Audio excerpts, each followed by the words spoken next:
So now you know the top 5 skills your teenager needs for creative writing. I'm going to show you how can your teenager create a plan to write an engaging creative writing story.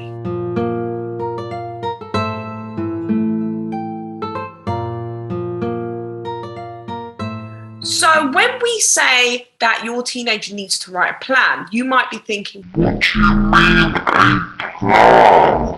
Where do you start? I don't know what to do. And when your teenager gets used to using this plan, they might use this for assessment purposes or when they're in a creative writing assessment. So first we need to know, when we are writing a creative writing story, how do we find the foundation of the story? What is it actually called? So that is called a plot. So with every story, they have a plot. They have a core foundation of what the story is about. What ties the story in, that golden chain that follows through the narration, the characters, etc. So I use this plan a lot when it comes to actually helping teenagers just structure their creative writing stories and really looking at the structure, the layout of the story, which is also as equally as important as the writing skills that I showed you last week.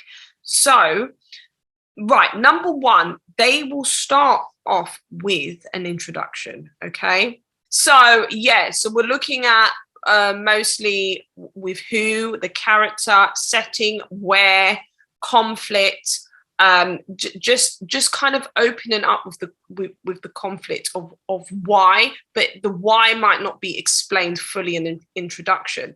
Then you move on to the rise in action, okay? So events before the climax, characters attempt to solve the problem, but they fail to solve the problem, okay? And think about your classic films that you really enjoy. Get your teenager to think about their favorite film and maybe get them to kind of structure it using their favorite films. Okay, so what was the introduction of the film? What's the rise in action? So they can understand the sequence of an engaging story. Okay, then moving on to the climax. Okay, the turning point, the point of the greatest suspense or action. So that is like the part where the climax, when the reader is getting really excited, or the viewer, if you're watching the film, is getting really excited, like, oh my gosh, what is going to happen next? Okay. And then the fall in action, the action and events that occur after the climax. And then it falls into the resolution. So the end of the story where the conflicts or problems are solved, or maybe they're not solved. Okay. So something that is clear and concise of how they want to end it. Do they want to end it as a clear resolution, or do they want to end it as a cliffhanger, something where it's just uncertain? They don't know. They want to leave the reader in suspense, and they want to end it as a mystery. Okay. And so this is what I usually use for planning a story. And as I said, this is not usually for exam purposes. This is just when they have time to structure a good lengthy story. I would use this, just help them with practice more than anything. You could possibly use this in exam practice, write about 4 to 5 paragraphs of a creative writing story.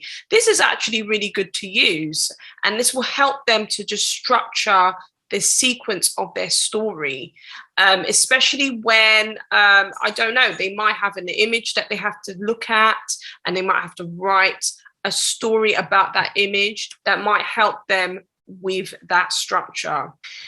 Okay, so guys, thank you so much for tuning in today. And remember, you can sign up to my mailing list. And if you sign up to my mailing list, you can receive a free grammar lesson, and you can receive more resources. Just click the link in the description box below, and you can go to my website. And if your teenager needs help with their writing, go to the link in my description box also, and you can sign up for a free consultation.